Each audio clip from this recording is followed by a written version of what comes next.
Madame, Monsieur, bonsoir. Ravi de vous retrouver comme chaque dimanche soir en direct sur Canal Algérie dans votre émission hebdomadaire. Donc, c'est l'heure du foot. Et au sommaire de ce 11e numéro de la saison, bien évidemment, on va axer notre émission sur l'équipe nationale à pied d'œuvre depuis déjà quelques jours à Doha, au Qatar, pour son stage de préparation en prévision de la Coupe d'Afrique des Nations qui débutera donc le 9 janvier prochain au Cameroun.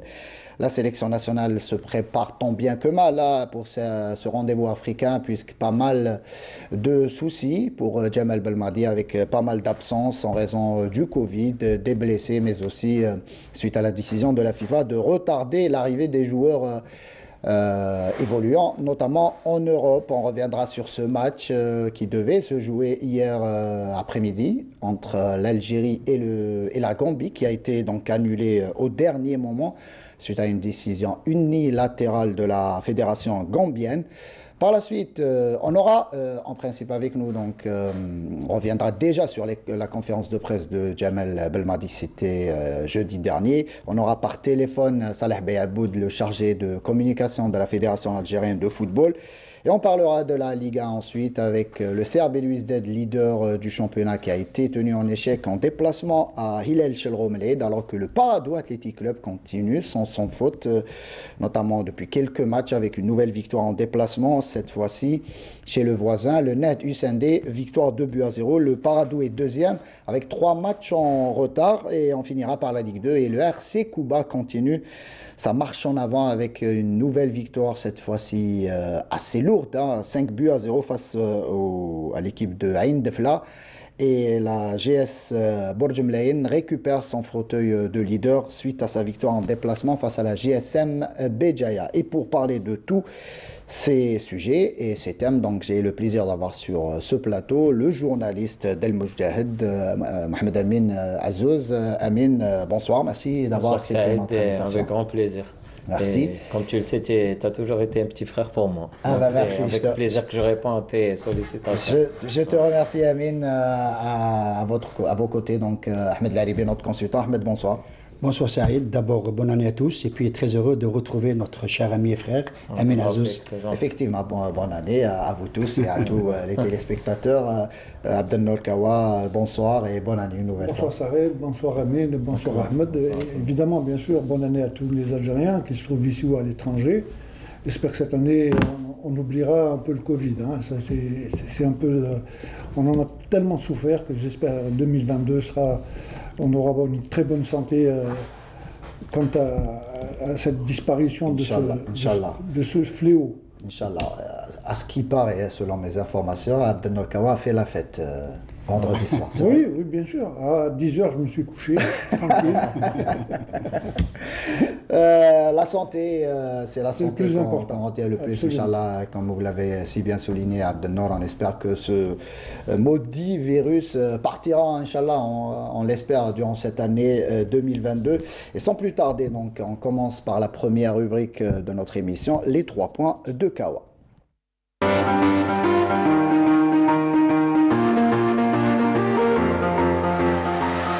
Abdelnour, vos 3 points de la semaine. Le premier point, on ne pouvait pas ne pas en parler, c'est un peu toute la préparation de l'équipe nationale qui a été tronquée d'abord par la Covid, d'une part, certaines blessures et surtout les absences des joueurs qui n'avaient pas été autorisés à rejoindre le groupe le 27. Donc en principe, à partir de demain, logiquement, tout l'effectif sera présent à Doha. En deuxième point, c'est un peu le limogeage de Lavan au niveau de l'USMA. L'entraîneur ne veut pas du tout résilier son contrat. Je pense qu'il a demandé à ce que tout son contrat lui soit réglé. Donc c'est une affaire qui est à suivre. L'USMA pour l'instant. Voilà, chaque année, on retrouve pratiquement les mêmes problèmes des entraîneurs qui sont limogés, d'une part. Et puis en troisième position, c'est un peu le tirage au sort de la Coupe de la Champions League d'une part et de la Coupe d'Afrique de la Confédération. Donc on connaît déjà les futurs adversaires de tous nos clubs qui sont engagés dans ces 2 compétitions. On commencera par le CRB qui est dans un groupe quand même assez difficile avec l'Espérance de Tunis, l'Étoile du Sahel et le Galaxy du Botswana qu'on ne connaît pas beaucoup. Pour l'entente, c'est un peu le Huria de Conakry qu'on connaît déjà, le Raja de Casablanca qui est quand même un grand morceau, et Amazulu, une équipe d'Afrique du Sud qu'on ne connaît pas beaucoup également. Maintenant, quant à la Coupe de la Confédération, la JSK, si elle est bien sûr qualifiée, rencontrera donc la JS Saoura, l'Ittihad de Libye et Orlando Pirates qu'on connaît très bien. Donc ça va pas être...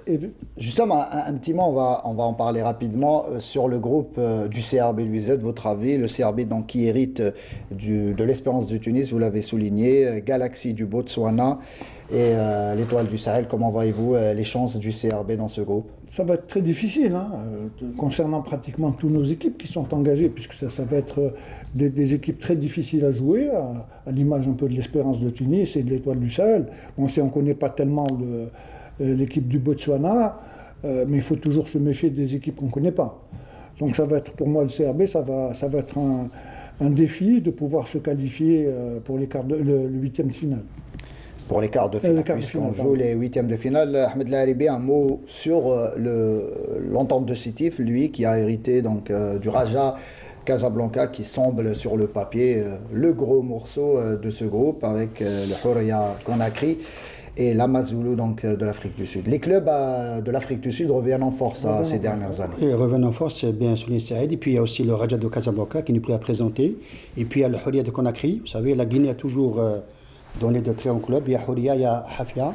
Moi, lorsque j'étais joueur au CRB, j'ai eu l'occasion de jouer contre cette équipe de Huria Conakry. Nous avait battu à l'époque 3-0 au 20 août et 3-1 à Conakry.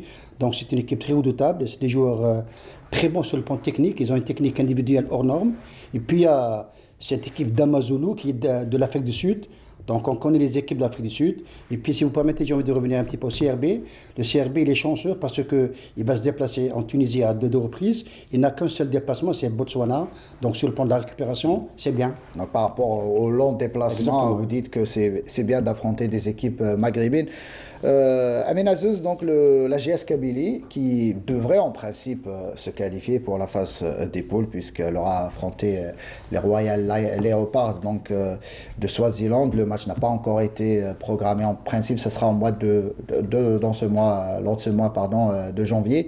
Ce match retour qualificatif pour la phase des groupes.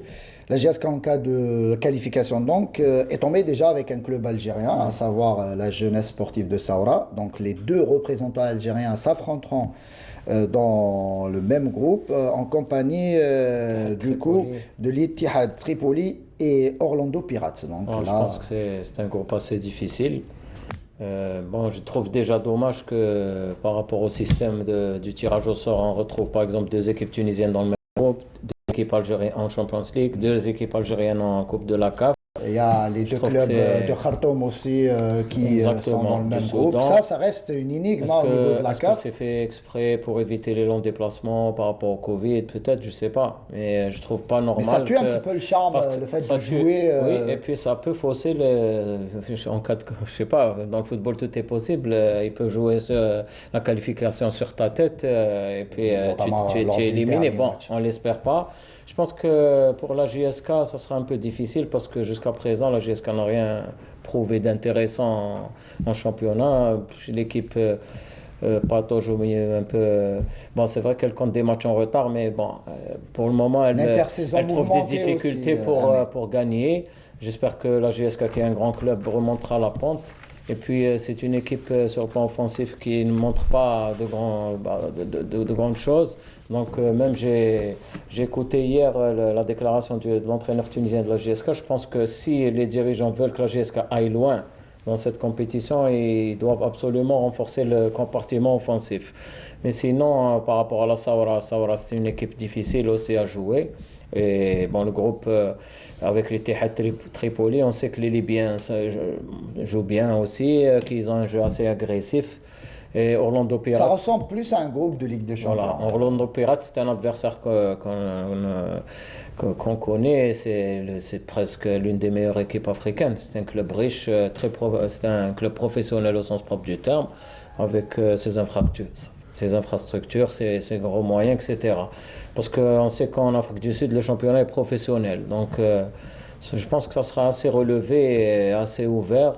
Je préfère ne pas faire de pronostics pour le moment. On attendra de voir l'évolution de la JSK lors des matchs à venir en championnat pour avoir une meilleure idée sur les capacités de l'équipe.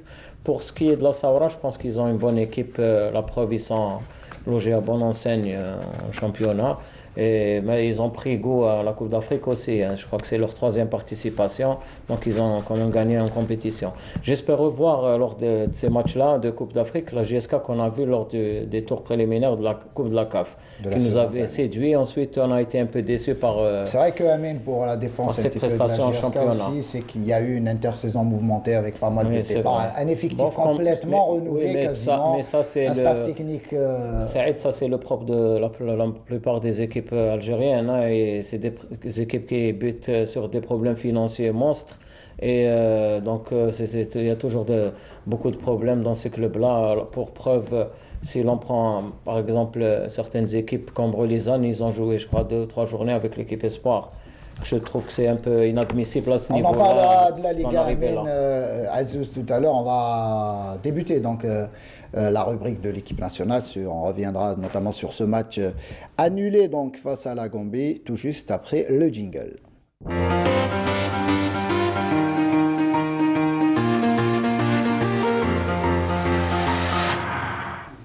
Et avant d'écouter donc Djamel Belmadi qui était en conférence de presse jeudi dernier à Doha, donc on va parler de ce match déjà, vous en parliez tout à l'heure dans vos points justement à Nord sur cette préparation de l'équipe nationale pour la CAN, donc qui a débuté le 27 décembre dernier, c'était à Doha, avec pas mal de soucis déjà de santé, avec pas mal de joueurs touché par la Covid, mais aussi un joueur qui est blessé, à savoir Sofiane Feghouli. On en parlera dans quelques instants. Et le bouquet, donc ce match amical qui devait se jouer hier face à la Gambie, qui a été annulé à la dernière minute par la fédération gambienne, puisqu'on rappelle que pour la défense de la fédération gambienne, il n'y avait pas de joueurs quasiment disponibles pour ce match. 16 joueurs étaient indisponibles du côté gambien.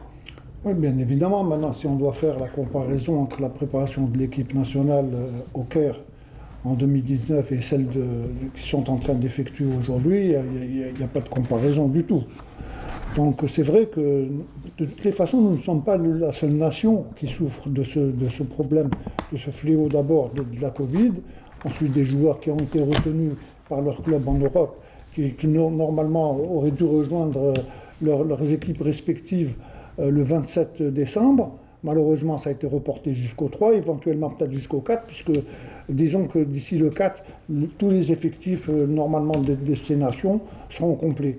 C'est vrai, maintenant, ce match qui a été annulé, est-ce que ça nous fait du bien ou ça nous fait... Moi, je pense que c'est un peu désolant, puisque même si jamais les joueurs cadres, entre guillemets, de l'équipe d'Algérie étaient peut-être indisponibles, mais ça aurait peut-être permis de voir un peu les joueurs, surtout les nouveaux joueurs qui ont été convoqués. Bon, c'est toujours dommage qu'on rate un match amical, mais entre nous soit dit, ces problèmes sont survenus au départ du stage de l'équipe nationale. Heureusement, vous savez que notre premier match se joue le 11, donc on a quand même une huitaine de jours pour nous préparer, mais le gros boulot va surtout commencer après le premier tour. Donc les matchs vraiment, mis à part dans les 2 matchs que nous jouons, mis à part l'équipe de la Côte d'Ivoire qui sera vraiment un gros morceau, moi je pense que les choses sérieuses vont commencer juste après. Donc heureusement donc, que ces problèmes sont survenus au début du stage, et j'espère qu'on aura tout le temps peut-être de récupérer le maximum de joueurs pour qu'ils soient prêts à ces dates qui sont très importantes. Ahmed Lalébé, donc ce match annulé, donc ça a mis en colère le sélectionneur national Djamel Belmadi ainsi que la Fédération algérienne de football, qui a pondu un communiqué justement hier en fin de matinée pour expliquer justement un petit peu, ou pour manifester son désarroi par rapport à cette annulation unilatérale, là, selon le communiqué de la Fédération algérienne de football, qui déplore l'attitude de la Fédération gambienne, qui a décidé donc d'annuler ce match quasiment à elle seule, là, sans concertation préalable avec la Fédération algérienne, même si la veille, le vendredi au soir, le président de la Fédération gambienne s'était rendu. Et avant lui, le sélectionneur. Voilà, le sélectionneur en a parlé dans les médias, mais le président de la Fédération gambienne s'est rendu justement au lieu du stage de l'équipe algérienne pour un petit peu leur informer de la décision de l'entraîneur Tom Saintfiet. Donc selon lui, il y a une possibilité pour son équipe de jouer ce match face à l'Algérie, puisque en plus de ne pas compter sur beaucoup de joueurs, c'est surtout il n'avait pas en sa disposition un gardien de but, puisque le seul gardien de but disponible, l'un était blessé au poignet et le deuxième était tombé malade la veille de ce match. Oui, ça, tout à l'heure vous avez dit que le bouquet c'est l'annulation de ce match, c'est vrai, quelles que soient les raisons évoquées par l'entraîneur belge, j'ai oublié son nom, c'est Steve, je pense, quelque chose comme ça. Tom Saintfiet. Vous savez, il n'y a pas plus pire pour un entraîneur de football ou pour un sélectionneur tel que Belmadi par rapport à ces perturbations. D'abord, il y a eu, le groupe n'a pas été au complet. Quelques jours après, il y a eu un renforcement je pense que hier, il y a eu, je pense, de 23 joueurs. Ça, c'est bien.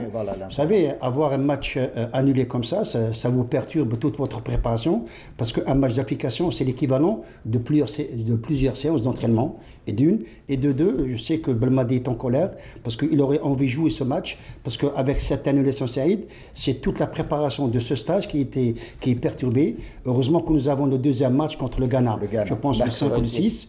Donc il va, Belmadi, je sais, intelligent comme il va... Tout en espérant que ce match sera maintenu, puisque même du côté du Ghana, ça parle de pas mal d'absences en raison du Covid, donc on espère que ce match sera maintenu. J'espère qu'il ne va pas y avoir une deuxième annulation, chose qui n'est pas intéressante pour nous. Il ne faut pas oublier que nous sommes les champions d'Afrique, donc je pense que quelque part, je n'ai rien contre la Gambie, mais à travers leur décision, pour moi, ce n'est pas professionnel, ce n'est pas correct, parce que ce n'est pas comme ça qu'on travaille. Donc la Gambie a mal fait envers l'Algérie.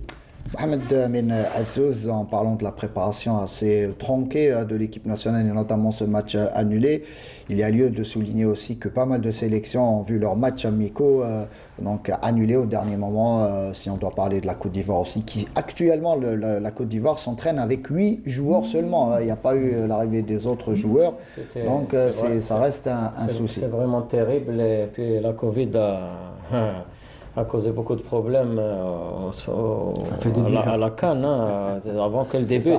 Espérant que pendant le tournoi, il n'y aura pas beaucoup de problèmes. Bon, les sélections ont eu quand même le droit d'avoir des listes assez élargies. 28 joueurs. Chaque sélectionneur pouvait compter jusqu'à 28 joueurs au sein de l'effectif concerné par la CAN. Donc Belmadi a pris ses dispositions, donc il a emmené avec lui, il a retenu 28 joueurs pour la CAN. Je pense que par rapport à la Gambie, on peut expliquer les choses par le fait qu'ils aient des absents à cause de la Covid, etc. Sachant que Djemal Belmadi, Amin, juste pour informer nos téléspectateurs, Djemal Belmadi, jeudi dernier en conférence de presse, en parlant de l'Algérie, de la sélection algérienne avec toutes les blessures et les cas Covid, avait lui-même annoncé la couleur en disant que le match face à la Gambie pouvait être annulé puisque les joueurs algériens, ils n'avaient pas en sa disposition un maximum de joueurs. Donc peut-être c'est le même cas aussi du côté gambien. Ce qui est déplorable par rapport à cette question-là de l'annulation du match face à la Gambie, c'est pas le fait que les Gambiens aient des défections et des joueurs malades, etc. C'est le fait que le sélectionneur en ait parlé unilatéralement, alors que ça devait au départ. Non, c'est des discussions qui doivent se passer entre responsables des sélections, entre les fédérations par exemple. Et donc le sélectionneur a anticipé. Ensuite, c'est une décision qui a été prise unilatéralement à quelques heures seulement du déroulement du match, qui est inadmissible, parce que ça fausse le plan de travail du sélectionneur. Ensuite, je trouve aussi bizarre que la Gambie n'ait aucun gardien de but de disponible. On a eu un problème de gardien de but, nous, puisque C'est ça. Mbolhi et Zarba étaient retenus par leur club pour jouer un match de championnat d'Arabie Saoudite. Cela n'a pas empêché Belmadi de prendre les choses en main et de prendre les devants en faisant appel à Medjadel. C'est ce qui fait la différence, Amine, entre une fédération professionnelle et une autre qui manque de moyens, qui n'a pas une vision assez lointaine. Oui, mais cela n'a pas empêché la sélection gambienne de se préparer au Qatar. Donc ils ont quand même les moyens. S'ils se sont déplacés au Qatar pour se préparer. Justement, sur donc, ça, selon selon certaines informations, c'est que la fédération algérienne aussi a payé un petit peu pour faire pour venir cette l'organisation du équipe. match, etc., Voilà. avec les autorités, avec la fédération du Qatari de football, etc. Mais je peux te dire une chose, c'est que je pense que vu tous ces aléas, le staff technique de l'équipe nationale a dû certainement, bien avant le départ du stage du 27, ils ont discuté toutes les possibilités, tous les cas qui pouvaient se poser, Covid, blessures, etc. Donc je pense qu'ils ont pris leurs dispositions et qu'ils avaient un plan B en cas de non-déroulement du match de la Gambie. Pas toutes, je vais vous couper puisqu'on va écouter déjà la première déclaration de Jamal Belmadi, notamment sur cette préparation perturbée pour la CAN. On va l'écouter et on revient. Donc la préparation est très largement perturbée. Voilà, on n'est pas là pour pleurer, on est là pour trouver des solutions. Il y a une situation, il y a des faits. Dans ma position, ce que je me dois, c'est de trouver des solutions et de positiver à chaque fois, même s'il est très très difficile dans ces conditions de positiver. On va le faire, on va rester optimiste, on va essayer d'avancer. Facebook du Cameroun. Il y a une page Donc, il y a une déclaration d'un journaliste camerounais qui me parle, qui m'a envoyé un message là en direct pour me parler quelques soucis au Cameroun d'ordre organisationnel. On espère que d'ici là, le début de la CAN, tout se passera bien. Donc, on a écouté Jamal Belmadi sur cette préparation. Vous parliez justement, peut-être même Jamal Belmadi en parle. Il n'y a pas lieu de pleurnicher un petit peu, même si peut-être il a été mis en colère par cette annulation. Mais là il a été clair. Quand il y a des problèmes comme ça, il faut toujours essayer de trouver les meilleures solutions qui s'imposent. Comme je l'ai dit tout à l'heure, il n'y a aucune comparaison avec la préparation que nous avons faite en 2019. Bon, aujourd'hui, c'est exceptionnel. Donc, quand il y a des problèmes d'exception, il faut trouver des moyens d'exception également. Il faut s'adapter à la situation. Il faut s'adapter, voilà. Bon, bien que ce ne soit pas parfait, mais moi, je pense que, comme je l'ai dit tout à l'heure, pas mal de pays vivent pratiquement la même situation que nous. Donc, ça, c'est pas propre à l'Algérie. Mais là, quand on parle de Gambie, la Gambie est qualifiée en Coupe d'Afrique. Donc je ne vois pas... C'est vrai, quand on vient, il faut toujours avoir des solutions. Se retrouver avec un seul gardien, ils auraient pu appeler un gardien au dernier moment et le faire jouer. C'est pas une fin en soi de perdre un match. Moi, j'ai envie de poser une question assez sincère. Il n'y a rien derrière cette question, mais là, on dit que peut-être l'entraîneur de cette sélection gambienne a eu peur d'affronter l'Algérie. Peut-être de prendre une valise. Il ne fallait pas accepter au départ. C'est ça. Donc, moi, je me demande pour quelle raison la fédération gambienne a accepté de jouer face à l'Algérie et même face à la Syrie, puisque les deux matchs sont annulés. Pour qu'ensuite, cette équipe se désiste et on parle peut-être d'une peur de ce sélectionneur d'affronter l'Algérie. Il n'y a pas de raison à avoir peur, c'est au contraire, même dans ces déclarations, je pense que même l'entraîneur de cette équipe nationale de la Gambie... Est-ce qu'on doit... Moi, je vais plus loin. Moi, je crains... Réellement l'écouter, voilà. Je crains qu'en dehors de la Covid, etc., parce que c'est des arguments qui ne tiennent pas la route. Un effectif qui prépare une CAN à quelques jours, qui n'a pas de gardien. Donc selon vous, on ne doit pas croire les propos c'est fait pour du perturber coach. l'équipe nationale. Pour quel but? Quel but? C'est une équipe qui ne perd pas. 33 matchs sans défaite. Si l'on joue 2 matchs amicaux qu'on ne perd pas, ça veut dire qu'on va être à 35 matchs sans défaite. Quel sera il y a des gens, que gagnera cette sélection gambienne? Tu sais, il y a des... Pas la sélection gambienne. Je vais t'expliquer. Je vais te poser une question assez claire, puisque nos téléspectateurs nous suivent en direct. Que gagne cette sélection gambienne en refusant d'affronter l'Algérie en Il ne Amérique. gagne rien, mais il y a d'autres parties qui magouillent, qui gagnent. Et le fait que de ne pas laisser l'équipe nationale jouer ce match-là, c'est quand même, c'est pas à 2 heures du match ou 3 heures ou 4 heures que tu décides de ne pas jouer. C'est ton problème. Tu as programmé un match officiel, enfin amical, mais les deux parties se sont entendues pour jouer. Ils avaient assez le temps pour préparer ce match-là. Ils n'avaient qu'à prendre leurs dispositions comme nous-mêmes on les a pris. Amine. Moi, je pense qu'il y a anguille sous roche. Oui, peut-être qu'il y a anguille sous roche. Mais ce qui est déplorable, c'est que ce n'est pas les raisons dont a évoqué l'entraîneur de la Bien Gambie, sûr. c'est l'annulation de ce match qui est déplorable. Exactement. Parce que Belmadi s'est préparé pour jouer 2 matchs. Maintenant, le match a été annulé. Il faut qu'il paye. Il dit que je ne vais pas pleurnicher. Il doit s'adapter à des situations de problème. Oui, ça, c'était pas par rapport au match. Là, je Oui, pense ça, que c'est c'est- clair. je peux me tromper, hein, mais j'ai le sentiment qu'il y a une main cachée derrière ce qui vient d'arriver là. Est-ce qu'à chaque fois on parle de complot? Est-ce que ça Bon, tient c'est la vrai, route, bon, c'est vrai que parfois on parle de complot et les gens. à toutes les sauces, on mais en que tu le parle. veuilles ou non, on vit dans un monde où il y a beaucoup de complots, il y a beaucoup de magouilles, et c'est pour ça qu'il y a des guerres un peu partout. Les gens que dès que tu parles de complot, par exemple, quand c'est réel, il y a des fois où les complots sont réels. Quand on parle de complot réel, il faut prendre les choses au sérieux. On n'est pas en train de nous amuser. Maintenant, il y a des gens que pour eux, ils sont seuls au monde et tout va bien, on est au paradis. Non. C'est-à-dire, moi, je ne trouve pas normal qu'on ait fait ce coup-là à l'équipe d'Algérie, championne d'Afrique, en titre. Les raisons invoquées, pour moi, ils ne tiennent pas la route. En dehors des joueurs Covidés ou qui sont dans leur club, qui n'ont pas encore été autorisés à rejoindre la sélection, ok. Mais le fait que la Gambie prépare la Coupe d'Afrique au Qatar, ça veut dire qu'ils ont les moyens de payer un stage au Qatar, ils n'ont pas les moyens de ramener un gardien de but pour jouer ce match-là. Il ne faut pas quand même... Bon, je préfère ne pas aller trop loin pour ne pas... Si on accuse X et Y, il y aura beaucoup de commentaires là-dessus. Je vais te dire une chose seulement, Bark, je voulais dire ça par rapport à la préparation. Pour ce qui est de Belmadi. Belmadi, de toutes les manières, il n'aurait jamais aligné son équipe type. Ni face à la Gambie, ni face au Ghana. Belmadi a toujours, je vais te dire, face au Ghana, par j'en expérience, doute. non, par expérience, Belmadi cache toujours ses cartes. Il ne les dévoilera qu'en compétition officielle.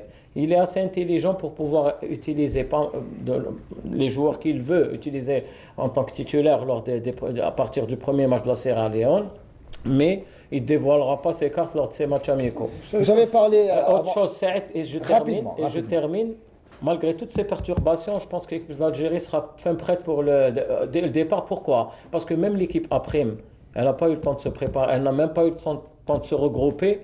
Et vu qu'on a des joueurs de valeur et qui comprennent, qui ont le sens et la culture tactique, donc tu peux les utiliser à bon escient à tout moment. On va écouter, puisque un autre souci est intervenu la semaine dernière avant le début de ce stage, puisque cette décision de la FIFA donc, de repousser l'arrivée des joueurs internationaux donc, qui évoluent en Europe, notamment avant la date, plutôt après la date du 27, puisqu'à la base, les joueurs, toutes les sélections devaient avoir leurs joueurs pour le 27 décembre dernier. Finalement, la FIFA a accordé un petit peu à accepter la demande des clubs européens de conserver leurs joueurs jusqu'à... Même l'Arabie Saoudite, ça se Oui, dit, européens, mais aussi exactement tous les clubs retenus pour cette CAN jusqu'au 3 janvier. Donc on va écouter Jamal Belmadi sur cette décision inexplicable de la FIFA à 2 jours du début du stage de céder face à la pression des clubs européens notamment. Bon, on rentre tout de suite dans le vif du sujet. Ça a été une décision, alors pour le moins inattendue, parce qu'on nous dit le 25 il y a ce communiqué, 25 décembre, il y a le communiqué de la FIFA qui donne la possibilité au club de retenir les joueurs jusqu'au 3 janvier, ce qui était précédemment prévu pour le 27 décembre. Donc 2 jours avant le rassemblement, on nous dit que finalement non, ça va être le 3 janvier. Je sais pas comment prendre ça, en tout cas l'expliquer. Expliquer, il n'y a pas d'explication. En fait, il y en a, mais je pense qu'il est préférable pour l'instant de garder ça comme ça, vous êtes des journalistes, vous êtes censés relayer ce qui peuvent être, qui a motivé les raisons, qui a motivé la FIFA pour prendre une telle décision, 2 jours avant le rassemblement de l'équipe nationale. Ça veut dire que quoi? Ça veut dire que quand tu fais une chose comme ça veut dire que tu ne prends pas en considération, quand tu prends des décisions telles que celle-là, tu ne prends pas en considération les préparations de ces équipes, de 24 équipes nationales, 24 nations, qui se préparent pour un tournoi continental d'envergure et qui a un programme. Donc faut garder son sang-froid. Il y a, je ne sais pas comment appeler ça, les adjectifs pour qualifier ce genre de décision. Je vous les laisse à vous. Pourquoi? Parce que moi, je vais aller à cette compétition, gérée par les mêmes instances. Donc, je me dois d'avoir un droit de réserve. Pas un droit de réserve, une obligation de réserve. Jamal Belmadi a cette obligation de réserve, effectivement. Et pour une fois, Jamal Belmadi s'est un petit peu retenu. Hein. À un moment donné, on s'attendait à ce qu'il allait tirer un petit peu un boulet rouge sur la CAF ou même sur la FIFA suite à cette décision assez. C'est pas la CAF, c'est pas la CAF, c'est oui, la FIFA. Mais la CAF, elle est où il est où le poids de la CAF dans ce genre de décision? Ça reste. Quand on voit un peu ce qui s'est passé. C'est un manque de respect total envers l'Afrique, envers cette Coupe d'Afrique. Quand on voit ce qui s'est passé il y a une dizaine de jours, et toi a été clair à ce sujet-là, il a dit qu'il y a certains pays africains qui sont contre les décisions de la CAF. Bon, mais on sait très bien qu'aujourd'hui, la CAF, c'est la FIFA. On est en train de voir un peu le président. Ce sont bon, pour pas dire de gros mots, mais ils sont au service de la FIFA. Alors, quand on voit l'UEFA, quand on voit la CONCACAF, quand on voit la Fédération asiatique, ils sont plus ou moins, ils ont les coups des franches. Aujourd'hui, on est sous le joug de la FIFA. Alors que cette coupe, si on avait suivi, s'il n'y avait pas un Eto'o qui était... Exactement. La CAN aurait été annulée, tout bonnement, comme peut-être à chaque fois. Et je dirais que tant que le premier coup de sifflet du match n'a pas été donné le 7, plutôt le 9. Justement, on en parlait il y a quelques secondes dans les coulisses. Vous me disiez que vous avez un doute sur même la tenue de cette CAN, notamment après ces cas Covid enregistrés dans les sélections. Quand on voit que pratiquement toutes les nations sont touchées. Hein. Quand Belmadi a parlé un peu il ne voulait pas rentrer un peu dans les détails, c'est tout à fait normal, il a des obligations de réserve. Mais quand on voit la décision qu'a prise la FIFA de libérer les joueurs le 3, c'est-à-dire pratiquement une semaine après la date qui était prévue, tous les clubs ont été pénalisés par ça, tous les pays. J'en parlais, la Côte d'Ivoire, quand on va rencontrer la dans Côte le d'Ivoire, groupe, se prépare actuellement avec 8 joueurs. Oui, Pour information, la sélection algérienne, hier, a vu l'arrivée de pas mal de joueurs, et notamment Tougaï et Ben Ayad, donc rétablis de la Covid. Donc a rejoint le groupe. Voilà, donc jusqu'à hier, il y avait les 23 joueurs, donc en attendant l'arrivée des 5 derniers, à savoir Riyad Mahrez, Saïd Benrahma. Les 2 gardiens. Voilà, et les 2 gardiens. Raïs Mboulhi, Mustafa Zarba et Mandi. Mandi devrait être le dernier joueur, puisque son équipe joue demain, donc ce sera le dernier joueur à intégrer la sélection. Abdenour, donc voilà pour les informations. Bon, sachant que Ferroli est blessé, il ne s'entraîne plus avec l'équipe.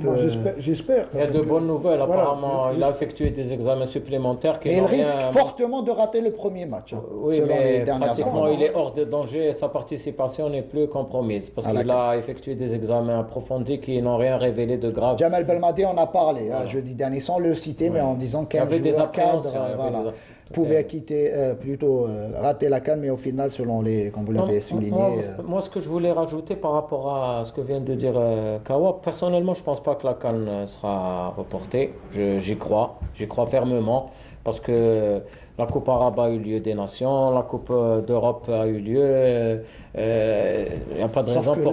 Sauf que là, il y a pas mal de cas Covid, notamment avec le variant Omicron. Ça part vite ça part vite, mais si l'on comparait les cas, les contaminations en Afrique par rapport à l'Europe, c'est presque insignifiant. Donc je pense qu'elle aura bel et bien lieu. Et puis, il faut que les gens comprennent que quand on dit par exemple que Tougaï, Ben Ayad, Ben Debka ont été touchés par le Covid, qu'ils ont été mis en quarantaine. C'était Bon, asymptomatique. voilà, Belaïli aussi, quand on dit en c'est quarantaine, Belaïli. ça veut dire isolé et soigné, ça ne veut pas dire 40 jours. Et d'une. Oui. Et deuxièmement, il faut pas imaginer que le joueur était alité dans un lit d'hôpital, etc. Mais C'est-à-dire Amin, le test je vous pose une le question. test était positif, ça veut dire qu'ils étaient porteurs du virus. Porteur sain. Voilà. Je vous pose une question. On imagine le pire scénario concernant soit l'équipe algérienne ou même les autres sélections. Imaginez, à quelques heures d'un match de cette Coupe d'Afrique, au fur et à mesure de ce tournoi, on a 5, 6, 7, 8 joueurs testés Mais il y positifs. a il y a des mesures barrières à respecter. Comme c'est actuellement le cas en Europe. Un club comme Angers, je crois en France, Saint-Étienne, en plus de 20 joueurs testés positifs. Bordeaux avait plus de 80% de son effectif positif. Il y a des mesures barrières strictes à respecter. Sauf que ce Omicron, quand tu vois par exemple Ben Ayada, qui est un joueur que j'admire, quand il s'est rendu à l'aéroport pour se rendre à Doha, il y avait plein de gens qui étaient autour de lui, qui lui faisaient la bise, qui lui serraient la main, qui prenaient des photos avec lui. Normalement, les joueurs doivent être protégés. C'est-à-dire ils doivent... C'est une erreur. Ouais. Exactement. Donc il faut éviter de se frotter aux gens. Après, quand tu contractes le Covid, tu te dis comment je l'ai contracté. Il va rejoindre un groupe et il y a un risque de Covid. Donc il faut éviter de croiser de serrer la main aux gens et de se retrouver au sein d'une foule, par exemple. Très très bien pour avancer, messieurs. Donc Djemal Belmadi aussi a parlé de l'objectif de la sélection algérienne lors de cette prochaine Coupe d'Afrique des Nations. Évidemment, l'Algérie sera sur le papier ultra favorite donc pour cette Coupe d'Afrique. Est-ce que c'est une pression de plus pour les capés de Djemal Belmadi? Le coach national en parle. Nous on a dit que l'envie de rester haut, de rester fort et d'être tout. Après, est-ce qu'on va gagner cette compétition? Celui qui va jouer contre nous et qui va vouloir nous faire tomber. Et tout le monde, ça va être le cas du Sierra Leone, ça va être le cas de la Guinée équatoriale, évidemment le cas de la Côte d'Ivoire, qui encore plus n'est même pas qualifié à la prochaine, n'est pas qualifié à la Coupe du Monde. Donc pas qualifié à la Coupe du Monde. C'est d'ores et déjà fini pour eux. Ça trouve un peu de campagne. J'imagine qu'ils vont donner encore plus d'envie. Ils vont se dire que voilà, au moins gagner une CAN. Ça va être ça l'objectif. Donc Hana, ça on le sait. Et tant mieux. On va assumer ce statut. Celui qui va devoir nous battre, il va devoir souffrir. Il va devoir souffrir parce que nous on va rien donner à qui que ce soit. On va y croire jusqu'au bout et absolument rien lâcher. Djemal Belmadi parle justement de l'objectif des Verts. Évidemment, on ira au Cameroun pour remporter ce trophée, mais il est lucide, Djemal Belmadi, en évoquant que même si on devait, pas aller au bout de cette compétition, l'adversaire qui devra éliminer l'Algérie devra compter sur lui-même, en tout cas, pas sur la sélection algérienne pour s'aider. Maintenant, ce qu'il faut dire de cette sélection algérienne, représentée par le sélectionneur Belmadi, maintenant nous avons un statut à défendre, nous avons des joueurs qui ils ont cette envie de gagner, c'est très important. Auparavant, on n'avait pas cette faculté de la gagne, ça a été inculqué à l'ensemble des joueurs. Maintenant, c'est vrai que par rapport à 2019 où je ne vais pas dire que c'était une découverte.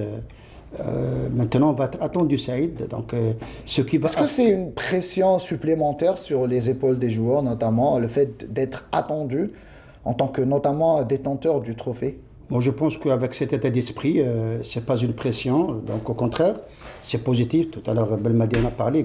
Il dit qu'il faut positiver, rester positif. Maintenant, concernant les joueurs, c'est des joueurs qui sont aguerris. C'est des joueurs ils ont de la compétition. Tout à l'heure, vous avez évoqué le cas de Farouli qui est blessé. Je pense qu'il est rétabli. Même en cas de blessure, nous avons des doublures qui peuvent changer le cours, si vous voulez, de la partie. Mais il me semble que quelle que soit la situation du départ de cette Coupe d'Afrique des Nations, nous avons des joueurs qui ont des atouts à faire valoir. Nous avons des joueurs qui savent ce qui les attend. Ça, il faut le souligner, c'est intéressant. Et puis moi, je pense qu'à cœur vaillant, rien d'impossible. Abdelnour, peut-être au contraire de la précédente CAN en Égypte, cette fois-ci, le tirage a été assez compliqué. Déjà, on affrontera la Côte d'Ivoire, on est dans le même groupe.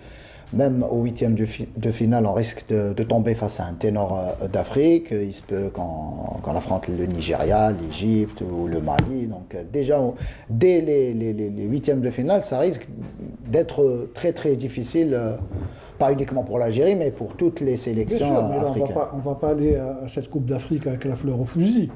On sait très bien ce qui nous attend.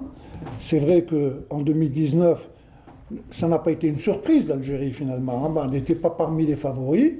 Mais Selon vous, c'était pas une surprise de voir l'Algérie remporter le trophée à la CAN, sachant qu'une année avant, on avait les pires difficultés écoutez, on a eu des prémices déjà à la venue de Belmadi.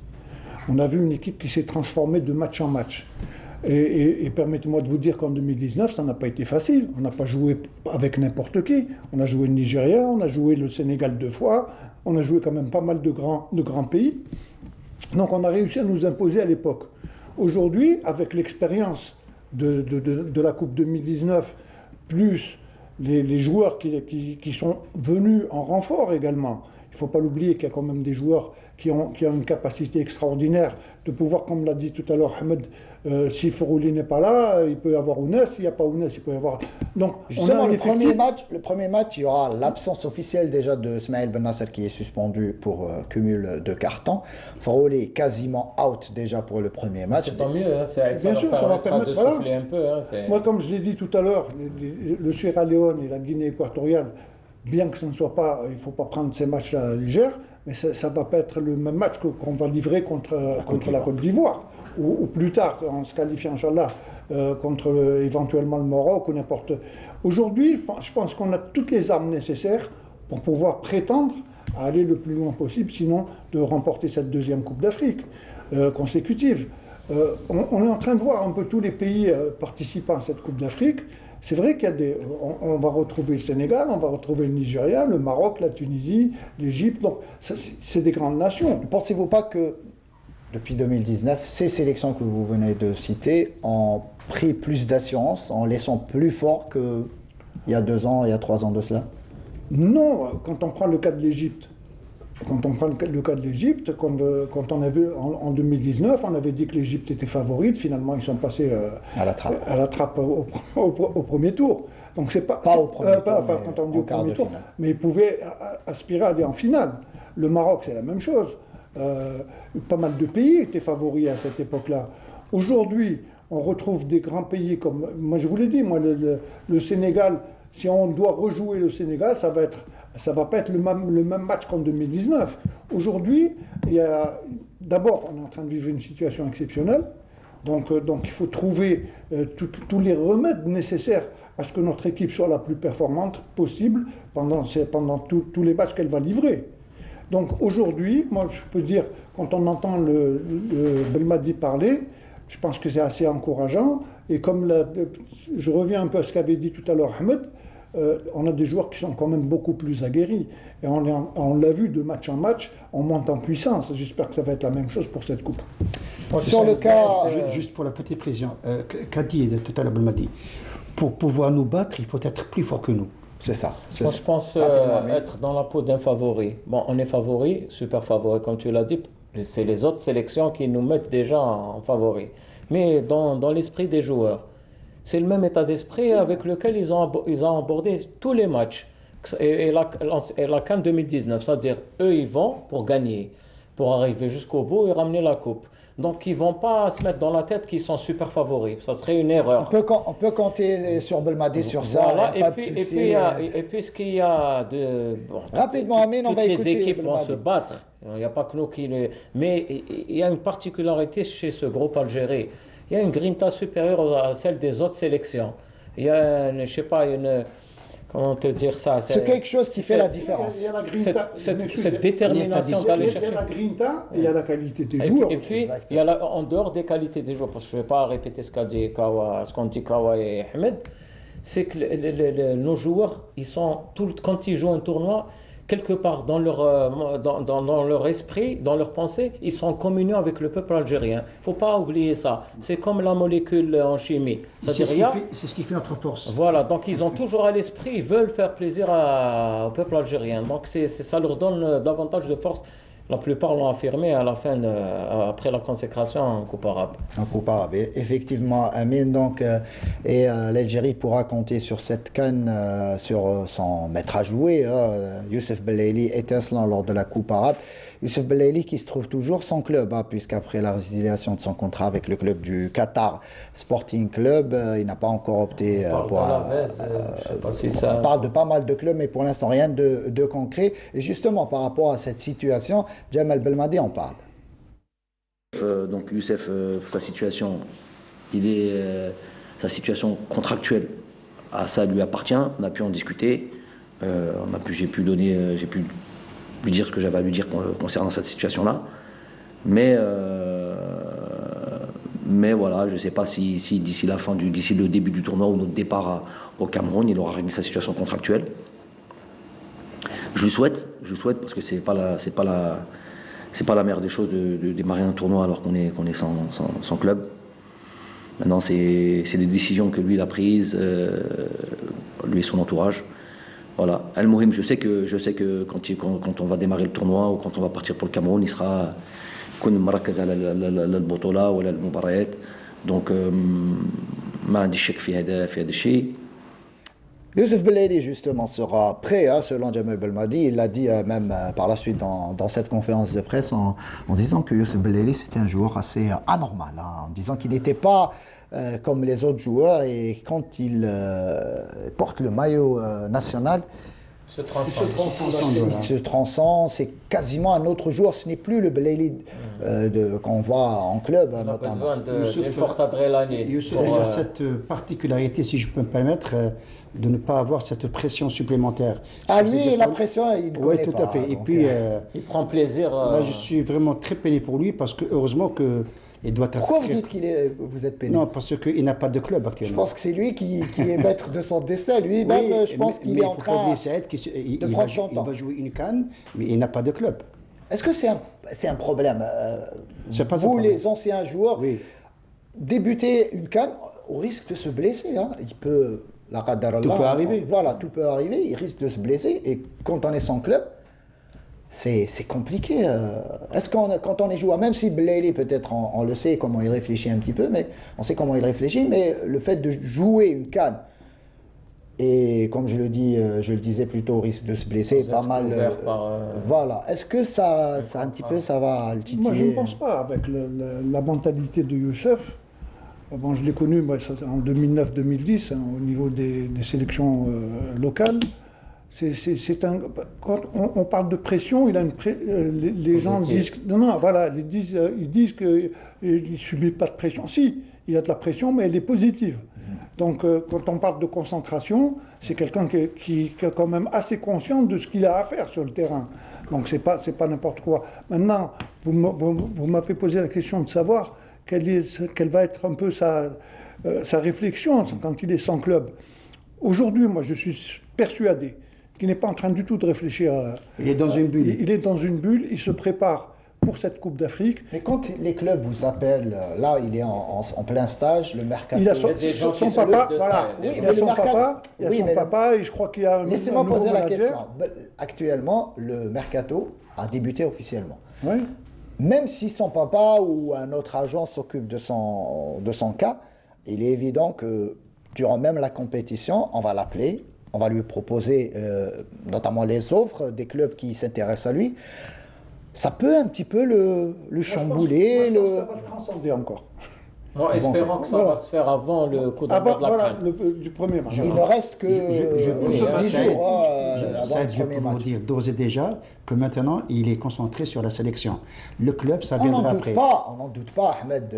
La concentration, ça c'est une évidence. Mais est-ce que ça peut le chambouler, Amine? Par exemple, à 72 heures d'un match, peut-être le premier face au Sierra Leone, il y a deux clubs qui le veulent. L'un vous avez posé la question, on vous répond. il ne va pas être affecté. S'il y a une bonne offre, Saïd, s'il y a une bonne offre, comme a dit notre ami Kawa, au contraire, ça va encore le stimuler, le tranquilliser surtout, parce que si tu signes ton contrat, après tu vas te consacrer carrément à la CAN, toute ta concentration sera sur la CAN. On espère pour lui Moi, je pense qu'il va signer avant la CAN.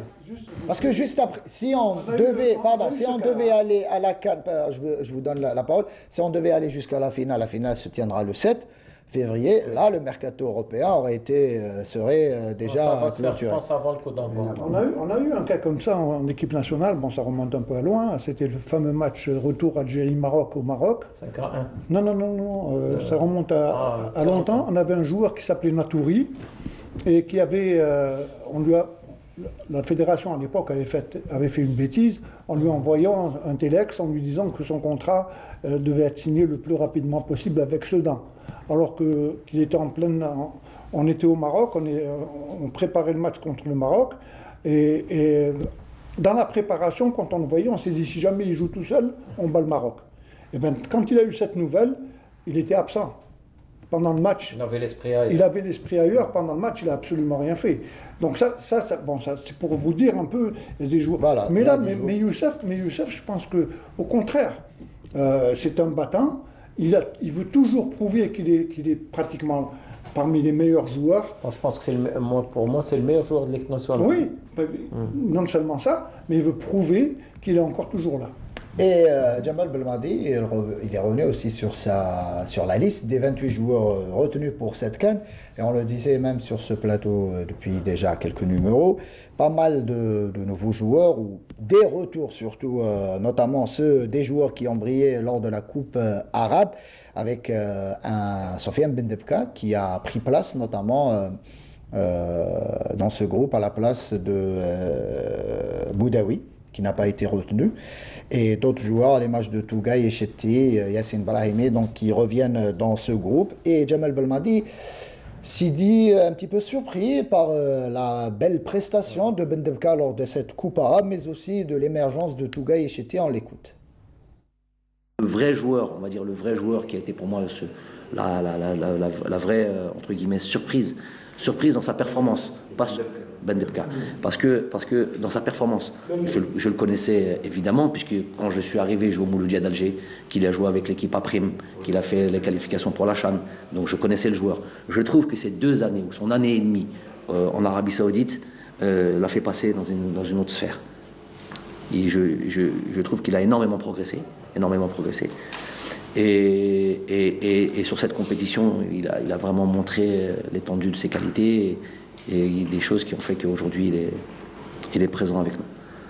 Je vous ai dit, sur Tougaï, je ne l'avais pas vu énormément jouer. Et quand je suis arrivé, je jouais à Hussein Dey, mais on savait qu'il y avait un potentiel, il manquait plus qu'à... Il a un peu perdu du temps, dans le sens où il a eu beaucoup de blessures depuis qu'il arrive à l'Espérance de Tunis.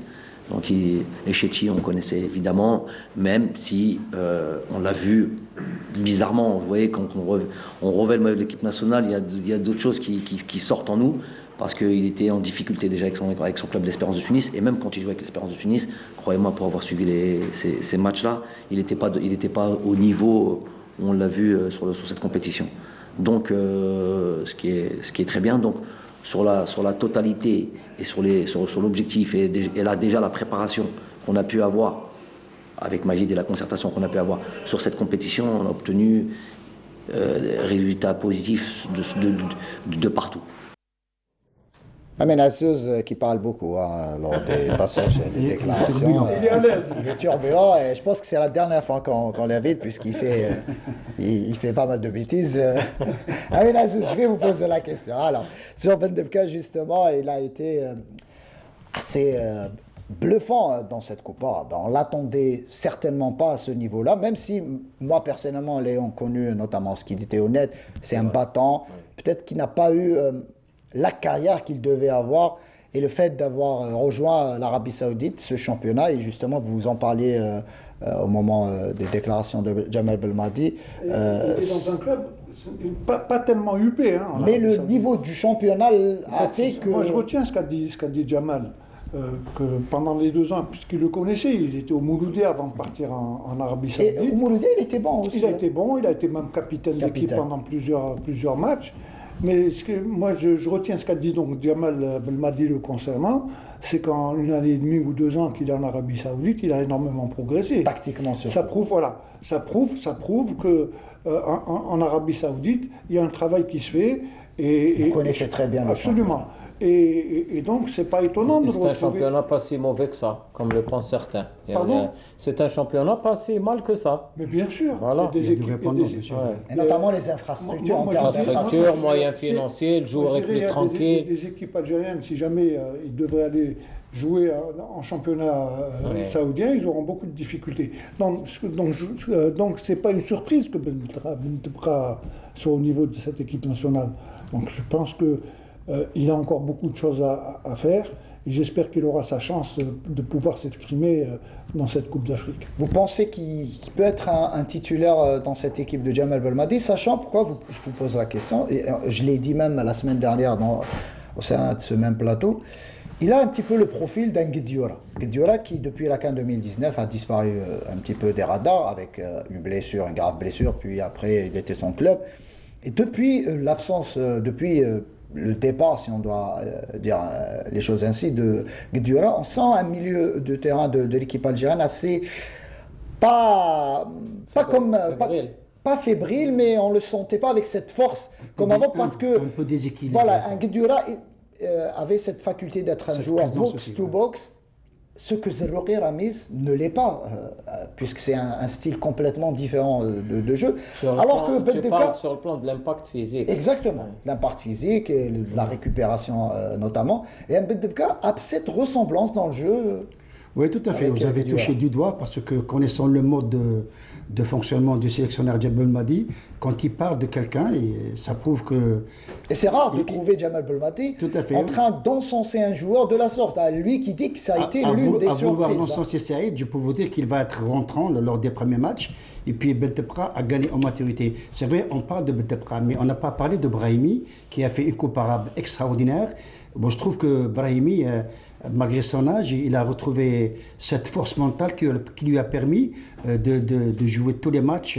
C'est surtout le plan physique. Tout à fait, lui. Donc il a marqué sa présence, il revient par la grande porte aussi. Moi, si tu permets, pour compléter ce que viennent de dire nos deux anciens footballeurs internationaux, c'est que Bentebka, à la différence un peu de Guedioura, c'est qu'il est un peu plus porté vers l'offensive. Tout à fait. C'est un joueur, bon, ça ne veut pas dire que Guedioura ne marquait pas, etc., mais c'est un joueur qui va dans... C'est un autre registre. Depuis qu'il a rejoint l'Arabie Saoudite, puisqu'en Algérie, il évoluait assez reculé derrière. Non seulement il défend très bien, il participe aux actions offensives, il est très très physique. Il a marqué un superbe but la semaine dernière. Il ne faut pas oublier reprise de volée. Agressif aussi. Oui. Non, il a toujours été agressif. Mais l'agressivité, elle est assez propre. C'est-à-dire que c'est un joueur qui est assez propre dans sa façon de défendre. Très gentil en plus. Voilà, en plus, Bentebka, c'est un joueur qui a un abattage extraordinaire sur le terrain. C'est pas évident d'avoir un aussi important abattage que lui sur le plan de l'engagement physique et de la débauche d'énergie. Parce que je te rappelle que lors de la Coupe arabe, c'était le joueur qui a, je crois, parcouru le plus 12 de kilomètres. Donc c'était le numéro 1 sur ce plan-là. Et puis ce n'est que mérité. En plus, je crois qu'il a 29 ans, donc c'est un peu l'âge de la maturité, 28 ans, 29 ans. C'est là où le joueur s'affirme. Et toute l'expérience qu'il a acquise depuis des années, puisqu'il a commencé très jeune, Bentebka.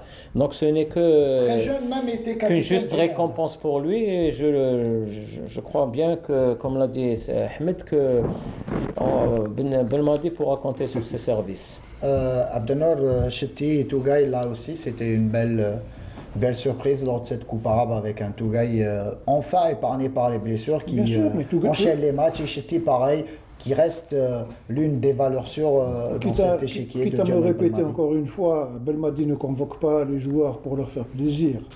Il les convoque parce qu'il sent qu'ils ont un potentiel et qu'ils peuvent rentrer un peu dans le schéma qu'ils désirent, et surtout maintenant leur mentalité. Parce que Belmadi a réussi à imposer une mentalité extraordinaire au niveau de cette équipe-là. Quand on parle maintenant de Tougaï, et on parle un peu de Chetti un peu plus vieux, Mais Tougaï, c'est un peu l'avenir. Tougaï, c'est C'était l'avenir. les vieux. Non, il est jeune, toi. Quand on dit un peu plus vieux, j'ai dit que Tougaï. Oui, je rigole. Non, j'ai pas dit vieux, plus vieux que Tougaï. Donc Tougaï, c'est un peu Il vaut mieux l'avenir. dire un peu plus âgé, je crois. Un peu plus âgé, voilà. Donc Tougaï, pour moi, Tougaï, c'est un peu l'avenir de l'axe central de Oui, l'équipe d'Algérie. 22 ans, exactement. Donc s'il fait partie des 28, ça aurait été beaucoup plus difficile peut-être de le convoquer si, comme par les années précédentes, on était tenu d'avoir 22 ou 23 joueurs.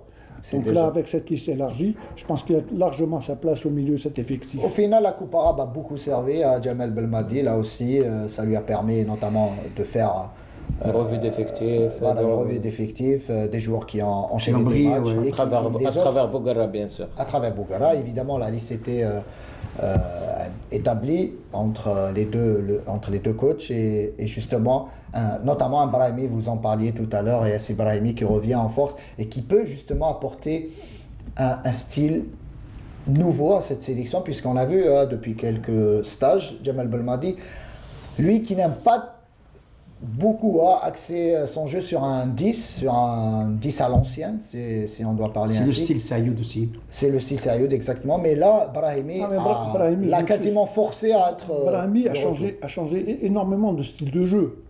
On avait toujours tendance à voir un Brahimi récupérer le ballon, revenir en arrière. Là, il est beaucoup plus offensif et il est beaucoup plus percutant devant. Et il a cette grinta aussi. Voilà. En parlant de Grita, justement. Non, mais Saïd, les places seront très chères. Hein. Et il faut pas penser que il faut pas penser que le Belmadi chamboulera en rentrant. Oui, sur ça, il n'y a pas de lui qui en a parlé en Voilà, mais vu les aléas, etc. Et contrairement à la CAN 2019, on a commencé par l'équipe la plus faible, enfin l'une des équipes les plus faibles du tournoi, c'est le Kenya. Ensuite, on a joué un match important face au Sénégal. Ensuite, on est un peu redescendu en jouant la Tanzanie. Voilà. Mais là, ça montera crescendo. Il y aura tout d'abord la Sierra Leone. Je crois que c'est sa deuxième participation à une CAN. Il y aura la Guinée équatoriale, troisième participation, je crois. Ensuite, il y aura le big match face à la Côte d'Ivoire. Donc, il y aura une gestion de l'effectif parce que Belmadi pensera à l'aspect physique aussi. Donc, je pense qu'il y aura un choix intelligent de l'équipe qui jouera le premier match. Et Djamel Belmadi, justement, sur sa motivation, sur ses objectifs personnels, lui qui entame donc sa 4e année à la tête de cette sélection algérienne, il dit qu'il a toujours cette motivation et cette même envie qui l'anime pour aller le plus loin possible avec la sélection algérienne. Il est motivé comme jamais pour cette CAN. On va l'écouter. J'avance et j'essaye de faire en sorte qu'on soit avec cette sélection. On est arrivé peut-être en 2018 avec... J'ai la même soif, la même faim de titre. L'envie d'être en haut, l'envie qu'on respecte notre sélection. C'est pour ça que je vous ai dit que cette Pan Arab Cup aussi, on est là, tu vois, où tu as le truc qui te tient au cœur, et que quand ton drapeau est soulevé, c'est pas du nationalisme comme ça, bête et méchant, c'est l'envie de voir son pays très haut. Donc ça, cette flamme-là m'animera tout le temps de toute manière. Tant que en étant à la tête de la sélection ou dans d'autres domaines, en tout cas là pour le coup c'est la sélection, c'est indemne entre ma signature en 2018 ou la préparation en 2019 et aujourd'hui. C'est pareil, rien n'a changé chez moi.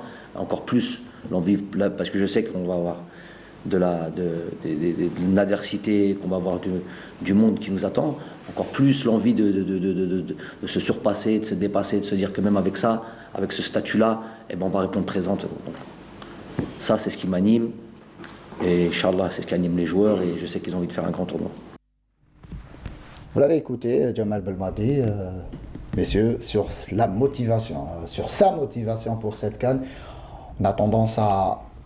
Pour certains, d'ailleurs, la question lui a été posée. Lui qui, face au Burkina Faso, après ce match assez compliqué, avait évoqué le fait qu'il était un peu fatigué, mais pas sur le plan notamment mental. Lui qui dit qu'il a toujours cette motivation pour guider la sélection algérienne à aller le plus loin possible. Vous savez, c'est clair, à travers ses dires. Moi, je dirais tout simplement que le jour où il n'aura plus de motivation, il va se retirer de l'équipe nationale. Donc, moi, ce qui est positif aujourd'hui, c'est que non seulement lui, il est motivé, mais il réussit à faire motiver l'ensemble, que ce soit des joueurs, du staff qui l'entoure, de tout le personnel qui est au niveau, qui gravite autour de cette équipe nationale. Donc moi, je pense qu'aujourd'hui, à la veille de cette Coupe d'Afrique, Bon, mis à part tous les problèmes qu'il y a eu, je pense qu'il maintiendra toujours le même cap, c'est aller de l'avant et jouer match par match. Il le dit très bien. Il le dit, moi je vois le bout d'accord, mais je gère match par match. Donc gérer les matchs comme il le faut pour essayer de remporter cette deuxième coupe, Inch'Allah. La question. Oui, sur un petit peu sa motivation, Jamal Vous Belmadi. savez, maintenant, au stade où l'on est, nous avons un statut à défendre, donc les joueurs sont motivés d'eux-mêmes. Et puis, je pense que par rapport à 2019, Belmadi a acquis cette expérience de pouvoir jouer match par match, comme a dit tout à l'heure Amine. Ça, c'est très intéressant. Et puis, il est à sa place parce que j'ai toujours dit qu'il répond au profil d'un sélectionneur. Parce que sélectionner, c'est choisir. Choisir, c'est éliminer. Donc, il a réussi à créer cette concurrence au niveau de chaque poste. Quand on voit la liste, il y a 10 joueurs, 10 défenseurs, il y a 5 latéraux, 5 axiaux, il y a 6 milieux de terrain, il y a 9 attaquants, donc il a l'embarras du choix, plus 3 gardiens. C'est intéressant pour la suite. Amine Azouz, Ce qui est intéressant, excuse-moi Saïd, c'est que les joueurs ils doivent capitaliser tout ce qu'ils ont acquis. On a un groupe de joueurs, 15 je crois, qui ont participé à la précédente CAN. Donc ils ont un vécu, ils savent comment gérer un tournoi, ils ont de l'expérience, ils ont du vécu. Pareil avec les nouveaux joueurs, la plupart, bon, je dirais la plupart parce que comme Zero Reito, ils n'ont pas encore l'expérience des tournois. Donc ils ont eu à gérer un tournoi, ils sont allés jusqu'au bout. Donc maintenant, il faudra capitaliser toute cette expérience parce que quand tu es dans le haut niveau et quand tout le monde t'attend, tu dois encore élever ton niveau pour être encore meilleur. Voilà, et je pense que l'équipe nationale sera au rendez-vous et on a entièrement confiance en Belmadi et à son staff. Merci Amine, on me dit qu'on a en direct justement, puisqu'on n'est pas parvenu à avoir Salah Beaboud, mais on a en direct avec nous à partir du Cameroun Marc Chouamo, justement, journaliste pour la chaîne nationale camerounaise Canal 2. Marc Chouamou, justement, vous allez nous parler, merci d'être avec nous en direct par téléphone, vous allez nous parler un petit peu de l'ambiance qui règne au Cameroun à une semaine du coup d'envoi de cette Coupe d'Afrique des Nations. Bonsoir et bienvenue à Douala au Cameroun. Tout se passe bien pour le moment. Déjà 3 sélections en terre camerounaise depuis quelques jours. La première nation c'était l'Éthiopie. Il vient le Soudan est au Cameroun, tout comme le Zimbabwe. Et ils ont même déjà disputé des matchs amicaux du côté du stade annexe 2 Omnisport de Yaoundé. Donc pour l'instant, tout se passe bien au niveau de l'organisation. Et puis on a déjà commencé à remettre les accréditations aux journalistes locaux. Justement, Marc Chouamou, parlez-nous de la ville de Douala, justement, qui abritera les matchs de l'équipe nationale lors du premier tour et de ce stade qui paraît, en tout cas en termes d'infrastructure, un stade aux normes FIFA qui abritera les premiers matchs de ce groupe de l'Algérie notamment. Oui, justement, le stade de Japoma, 50 000 places, il est prêt depuis plusieurs mois. Il a d'ailleurs été utilisé lors du championnat d'Afrique des Nations, où le Maroc a remporté le titre. Donc le stade de Japoma est tranquille, très beau stade, vraiment bonne qualité de pelouse. Tout est paré pour que le groupe de l'Algérie avec la Côte d'Ivoire, ce sera certainement le choc de ce groupe là-bas au stade de Japoma pour qu'il fasse le plein d'œufs. Donc pour l'instant, tout va bien, il y a un dispositif sécuritaire qui a été mis en place. Au niveau des parkings, il y a énormément de places. Dans tous les cas, même au niveau de on va dire quoi, sécurité vidéo et autres, tout est calé depuis des mois pour que cela soit une réussite. Les stadions ont déjà eu leur formation il y a quelques jours, les volontaires aussi. Donc, ils n'attendent plus que les équipes pour débuter. Je rappelle que pour votre équipe d'Algérie, qui jouera donc au stade de Japoma, ils devront donc s'entraîner dans l'un des stades annexes. Il y a 2 stades annexes au stade de Japoma. Il y a un stade d'entraînement aussi à Bepanda et un autre à Bona Moussadi. Mais je crois que l'Algérie doit être située dans un des stades annexes de Japoma, si je ne me trompe pas. Marc Chouamou, une question aussi sur les préparatifs du Cameroun pour cette CAN. pas mal de rumeurs, ou même pas de rumeurs, puisque ça a parlé un petit peu durant un long moment de l'annulation de cette CAN. Peut-être heureusement pour le football africain que Samuel Eto'o a pris les rênes de cette fédération camerounaise qui a su un petit peu mettre le holà et imposer la tenue et le déroulement de cette CAN au grand bonheur justement des passionnés du football africain. Comment a réagi le pays face à ces informations d'annulation? Bon, on va dire que pour nous, il ne se faisait aucun doute que la CAN allait se disputer le 9 janvier. La seule frayeur venait justement du fait que les clubs européens mettaient la pression au niveau de la FIFA pour ne pas libérer les joueurs, mais au niveau de l'organisation ici, réellement, il n'y a aucun souci à se faire. Autant on était très dubitatif pour la CAN de 2019 qui nous avait été retirée pour filer en Égypte, autant on est très conscient pour cette CAN dont on n'a jamais douté. Il y avait d'autres raisons, d'autres enjeux qui étaient derrière et qui n'avaient rien à voir avec le côté infrastructurel et le côté sportif de cette CAN. Et je pense que Samuel Eto'o, justement, en prenant les rênes de la fédération le 11 décembre dernier, il a été pour beaucoup, lors des rencontres entre la FIFA et la CAF du côté du Qatar, lors de la finale de la Coupe du Monde arabe, que ce soit également cette réunion du comité exécutif de la CAF et autres, il fallait faire bloc pour ne pas faire annuler cette édition de la CAN. Parce que nous, on se pose beaucoup de questions. Notre continent n'est pas le plus meurtri par la pandémie à coronavirus. Il est même d'ailleurs très en retrait. Et au Cameroun, encore moins. Donc, il n'y a pas de raison. Il y aura le public ici pour cette CAN. Et vous verrez qu'il y aura une belle chaleur et qui sera l'une des CAN qui aura la plus grande affluence. On le verra. Très bien, une dernière question, Marc Chouamau. Je rappelle, vous êtes journaliste à la chaîne nationale Canal 2, la chaîne camerounaise. Parlez-nous un petit peu de la situation sanitaire au Cameroun, notamment avec la recrudescence depuis quelques semaines maintenant à travers le monde du coronavirus et notamment ce nouveau variant Omicron. Justement, en parlant de ce variant, le nouveau variant, lui, il n'est pas encore actif au Cameroun. Dans tous les cas, les autorités sanitaires, le ministre de la Santé a fait son point de santé la semaine dernière où il disait qu'il n'y avait pas de danger à ce niveau-là. En tous les cas, on a pris des dispositions depuis les entrées du pays pour que ça se fasse au niveau des tests et des vaccinations. Les campagnes se sont intensifiées justement pour que tous ceux qui se dirigent vers le stade soient des personnes saines. Même la presse, c'est vrai qu'il y a eu beaucoup quand même de réticence après l'annonce de l'obligation de vaccin pour être dans les stades, mais ça commence à se résorber petit à petit. Et puis le taux de prévalence ici au Cameroun est vraiment, vraiment faible en termes de contamination à la pandémie à coronavirus. Donc, ce ne sera pas l'enjeu majeur. Ce sera un enjeu majeur surtout pour les équipes. Il faudra respecter la bulle sanitaire pour qu'on n'ait pas droit à des cas qui pourraient donc arriver sur des reports de matchs.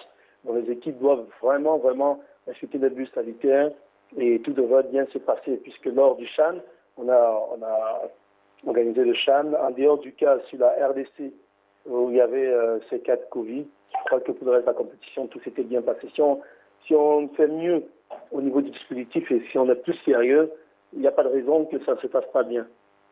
Merci beaucoup Marc Chouamau pour votre intervention. On espère justement qu'à Douala, les habitants de cette belle ville camerounaise seront aux côtés de la sélection algérienne lors de cette CAN. Je vous remercie pour votre intervention une nouvelle fois. Marc Chouamau, journaliste pour la chaîne nationale camerounaise Canal 2. Vous étiez avec nous en direct donc à partir de Douala. Messieurs, vous l'avez entendu, notre confrère Marc Chouamau, justement ménageuse, qui dit et qui rassure tout le monde quant à la tenue assez, disons, peut-être tout est prêt du côté du Cameroun pour abriter cette CAN notamment. Ben oui, déjà qu'ils devaient organiser la CAN en 2019, ils n'étaient pas prêts, il y a eu des problèmes, donc elle a été reportée à 2022. Ça aurait été vraiment dommage et dramatique pour le Cameroun de manquer encore une fois cette CAN, parce qu'il ne faut pas oublier que le Cameroun c'est un pays de football. c'est une grande nation africaine de football qui a enfanté de super grands joueurs. Et donc, moi, je suis très content que la CAN puisse se dérouler enfin au Cameroun. Moi, je connais un peu le Cameroun. J'ai été avec la JSK il y a quelques années de cela du côté du nord. Donc, je suis content que je pense que ça va très bien se passer au Cameroun. Il y aura une belle fête africaine du football. Ahmed, on n'a pas le temps. Rapidement, on passe à la Liga après ce jingle.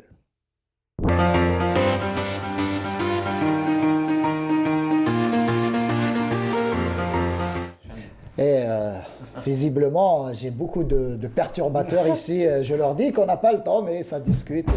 Et on est en direct, il n'y a pas de problème. Alors, on va parler un petit peu de la Liga rapidement, messieurs, avec notamment la JS Kabylie. On va donner les résultats rapidement chez le Romelade, donc qui a concédé le match nul, ou plutôt le CR Belouizdad, donc tenu en échec face à l'équipe de Shell Romelade, 0 partout. Le Parado Athletic Club qui s'impose face au Net, 2-0. Le RC Lerba défaite à domicile donc face au CS Constantine, 1-0. L'AS Souchlev donc qui a battu le RC Relizane. On a les images en direct donc à l'image avec ce but signé de l'équipe de l'ASO Chilef. On voit le but, un superbe but quand même, un contrôle. Peut-être le gardien là, Abdelnour, rapidement sur cette sortie hasardeuse. D'abord les défenseurs qui ne couvrent pas bien, puis bien sûr la sortie du gardien. Il a hésité, donc quand on hésite, c'est ça. Très très bien, donc on a aussi la JS Kabylie donc, qui s'est imposée là aussi à domicile face au MC Oran, 1-0. On essaie de, Youssef, si vous pouvez nous mettre le but justement de la JS Kabylie. Et la JS Saoura Mouloudia d'Alger, là, 0 partout alors qu'il reste 10 minutes de jeu, puisqu'on joue la 80e minute de jeu et 0 partout entre le Mouloudia d'Alger et la JS Saoura. Le match se joue à Béchar. Et pour le dernier match de cette journée, donc l'entente de Sétif à presque à 1 minute quasiment de la pause est tenu en échec par l'Olympique de Médéa, 0 partout. On voit le but de la JS Kabylie. C'est un but refusé, c'est pas le but. Ah ouais, c'est le but refusé. Oui. Ah donc effectivement, puisqu'on n'a pas pu suivre le match tout à l'heure, et on revoit donc la JSK donc, qui enchaîne là aussi avec un autre match sans défaite, une victoire, une deuxième notamment à domicile. Qui fera beaucoup de bien aux Canaries. Effectivement, donc un petit mot messieurs sur les résultats, donc sachant qu'il y a encore 2 matchs à disputer demain, notamment cette victoire du NED, plutôt du Parado face au NED, 2-0. On voit le but sur penalty de Harrak. Abdelnour, le Parado, ou plutôt le CRB, tenu en échec. Est-ce qu'on peut parler d'un semi-échec du CRB à Shell Romelade? Non, sachant pertinemment que Shell Romelade a eu beaucoup de difficultés en ce début de saison. Bon, après maintenant 11 matchs, on est en train de voir que c'est une équipe qui a énormément de difficultés à marquer des buts, puisque je crois que depuis l'entame du championnat, ils n'ont marqué que 2 buts. Ils n'ont gagné qu'un seul match. Voilà, ils ont gagné qu'un seul, mais ils n'ont marqué que 2 buts en 11 matchs. Beaucoup de matchs. Donc ça fait donc 2 buts inscrits. 2 buts uniquement. Depuis l'entame de la saison, voilà, donc on est à la 11e journée. Voilà, il y a un problème. J'en ai parlé avec Eril quand il était l'entraîneur. Il m'a dit que c'est une équipe qui joue bien. Qui joue bien au ballon, solide, mais qui n'a pas de finish. Aucune efficacité devant. Voilà, ils n'ont pas de finisseur. Mais ce que je voulais dire là, c'est que maintenant il y a le PAC qui est en train de faire un parcours extraordinaire. Il ne faut pas oublier qu'ils ont encore 3 matchs de retard. Donc si jamais ils arrivent à en gagner ne serait-ce que 2, ils passeraient en tête. Et je pense que cette année, le PAC a de sérieuses prétentions pour le titre. On passe à la Ligue 2 après ce jingle.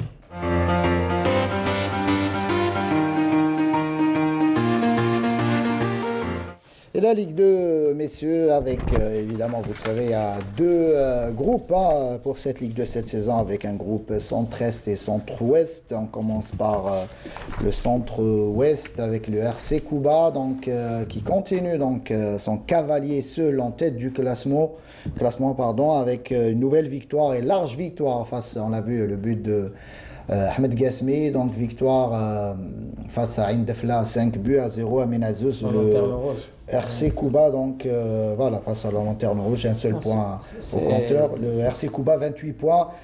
qui devance le CRT Mouchent De 6 points. de 6 points. 6 points. Ben oui, c'est deux belles équipes qui occupent le haut du tableau. Je pense que par expérience, hein, bon, j'ai eu à travailler le RCK assez longtemps à l'époque. Je pense que quand le RCK démarre bien un championnat, généralement il va jusqu'au bout. Je pense que si on règle les problèmes financiers, l'équipe aura de fortes chances de terminer champion. Et on souhaite bonne chance aux autres concurrents. Et le CRT Mouchent, je le disais, deuxième au classement. Cette équipe de CRT Mouchent a battu l'équipe surprise en ce début de saison, l'équipe du Mouloudia de Bayed, qui après un sans faute quasiment en début de saison commence un petit peu à fléchir. Bayed troisième au classement avec 20 points. Avec deux défaites consécutives. Exactement, après une défaite face au RC Kuba à domicile. Et cette fois-ci battu à Temouchent 1-0. Rapidement les autres résultats. Ain Oussara battu à domicile par l'équipe de l'USM Al-Haraj 2-0. Ben Aknoun qui enchaîne avec une nouvelle victoire en attendant de voir tous les résultats. Donc, On venait de faire Zmetia a fait beaucoup de bien à l'équipe avec tout le respect qu'on doit à Man. Hein. Exactement. On passe à l'autre groupe, donc le centre Est avec l'équipe de Borj Mlayen qui reprend la tête du classement, notamment après la défaite de l'USM Annaba face à Khenchela 1-0. L'équipe de Borj Mlayen s'est imposée à l'extérieur face à la GSM Béjaïa, 3-1. Donc là, la lutte semble acharnée pour cette première place entre Borj Mlayen. Borj Mlayen qui accède, qui plutôt c'est un promu qui a retrouvé la Ligue 2. C'est une très belle équipe avec de bons joueurs sur le plan individuel, mais indépendamment de la GS Borj Mlayen qui occupe la première place, moi je vais parler de la GSM Skikda qui est sur 4 bons résultats. Elle était avant-dernière, maintenant elle se retrouve à la 6e place avec 17 points, entraînée par Amin Rimous. Donc c'est une équipe dont il faut en parler aussi. On attend juste à Youssef de nous mettre un petit peu les autres buts de ce groupe Est. Donc, Saïd l'USM Annaba avec Yassine Slatni qui réalise d'excellents résultats. L'USM Khenchela aussi, le retour en force du Cap Batna. Et donc c'est un groupe assez relevé. Il faut rappeler que la JSBM, quand il y a des hommes derrière l'équipe, il y a toujours de bonnes choses. Parce que c'est une équipe qui évolue en Régional 2. Ils ont réalisé, je crois, 2-3 accessions et là ils sont en train de jouer l'accession. Il ne faut pas oublier que Borj Mlayen a enfanté de nombreux grands joueurs. Farid Belqaïd, Ben Dahman, c'est une équipe qui a joué très longtemps en division. Yassine Hamadou, ils ont formé beaucoup de joueurs. Aujourd'hui, donc, ils sont en train de refaire. Moi, rapidement, si on voit que du côté du groupe Ouest, on est en train de voir le Kuba faire un parcours extraordinaire, donc, qui est pratiquement, avec tous les joueurs chevronnés qu'ils ont, je pense que ça va être une accession méritée cette année. Maintenant, le groupe de l'Est, ça va être un peu plus difficile, puisque bon, on est en train de parler de Borj Mlayen, on parle également de l'USM Annaba. Ça va être une course-poursuite jusqu'à la fin de saison. Justement, Khenchela aussi. Hein. C'est ça, justement, dans ce groupe, Ahmed Laribé, ce groupe centre-est, Borj Mlayen avec 25 points. Devance l'USM Annaba 23 points, Khenchela 22 points, Tlerma 20 points, Cap Betna 20 points. Mais ça va être les 3. Ouais. Voilà, c'est un groupe où ça risque d'être chaud jusqu'au dernier. Ça risque d'être très très chaud parce que quand on voit Borj Mlayen avec 25 points, et Annaba qui est à 2 points, Khenchela à 3 points, c'est une lutte qui va être entre ces clubs. Je pense que ça va très très chaud. Très bien, donc on a fait un petit peu le point justement. Saïd, si tu te permets. Juste une petite question sur le Kaba Borj Boreli, avant-dernier. Ça fait mal de retrouver ce grand club, même en Ligue 2, en train de. C'est la descente aux enfers, hein. C'est de grands clubs comme Belabbès. Belabbès de l'autre côté qui est. Comme Belabbès qui joue avec les espoirs. Le Mok Constantine, etc. Des clubs qui ont des traditions dans le footballistique. Mais quand il n'y a pas d'argent, il n'y a pas de responsable à la hauteur, donc ça finit comme ça. Mais moi, ce que je voudrais dire, Saïd, c'est une remarque. Il y a des choses, par exemple, par rapport à l'image. À présent qu'il y a le satellite et que tout se voit à travers le monde, parfois on nous filme des images qui nous font honte. Quand tu vois un stade où les buts sont scotchés avec du Chatterton et tout, ça devrait être interdit. On ne devrait pas faire passer ces choses-là en attendant d'arranger les choses. Pourquoi dans le monde entier, les filets sont accrochés normalement et chez nous, il nous faut du Chatterton pour... Si avec ça. Voilà. Si avec ça, On a vu le match espère, de, je sais pas, ils ont joué contre le Mouloudia. Le Le penalty, penalty, là, il y a le ballon qui a filet traversé qui les était filets. troué. On en est encore là Merci dans le Amine. football On va algérien. passer donc au résultat complet de cette 11e journée de Ligue 2 et les classements et on revient.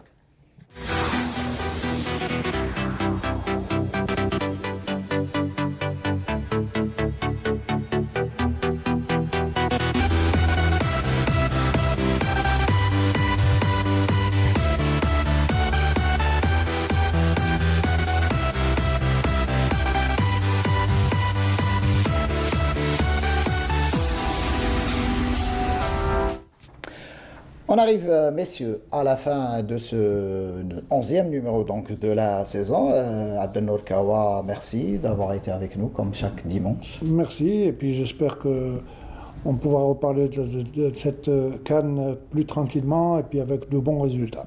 Justement, vous faites bien d'en parler. Cette CAN, vous allez retrouver toutes les informations donc, de cette Coupe d'Afrique où toutes les coulisses, tous les coulisses de l'équipe nationale, les matchs, mais aussi donc il y aura la télévision algérienne a pu donc acheter les droits. Vous pouvez suivre tous les matchs de l'équipe nationale sur la chaîne Oula, donc la chaîne terrestre, et Canal Algérie sera au plus près de la sélection nationale. Et tu y seras, Saïd. Inch'Allah, on espère. J'espère que tu porteras bonheur au vert comme d'habitude. Inch'Allah. Merci beaucoup Amine justement d'avoir été avec nous, d'avoir répondu à notre Pour invitation. moi et je te souhaite une bonne mission au Cameroun. Inch'Allah, Tu merci. es un jeune très dynamique. Canal Algérie va beaucoup gagner avec toi Merci au beaucoup. Cameroun. Et puis je souhaite plein succès à la sélection nationale, Inch'Allah. Ahmed Lalibi, merci.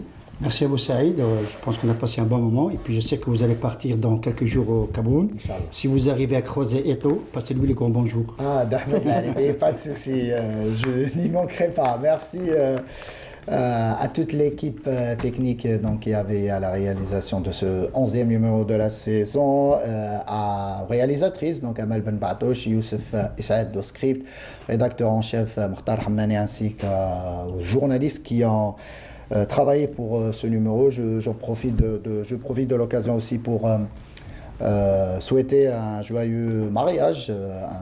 C'était hier le mariage de mon cousin, donc Elias Chenoun. Félicitations. Et je vous dis oui, Amine. Il y a le caméraman qu'il faut féliciter. Oui, toute l'équipe technique, les caméramans. Il me fait évidemment. des signes depuis tout à l'heure. Ah oui. On est bientôt. Ah bon? Oui. Dommage, je l'aurais invité à venir ici. Donc, comme ça, en tout cas, toute l'équipe technique, évidemment, entre caméramans et toutes les personnes qui sont à la régie. Merci à vous. On se retrouve donc, vous allez retrouver la semaine prochaine sur ce même plateau Riyad Melkhadim pour C'est l'heure du foot. Je vous dis à très très bientôt. Restez branchés sur Canal Algérie.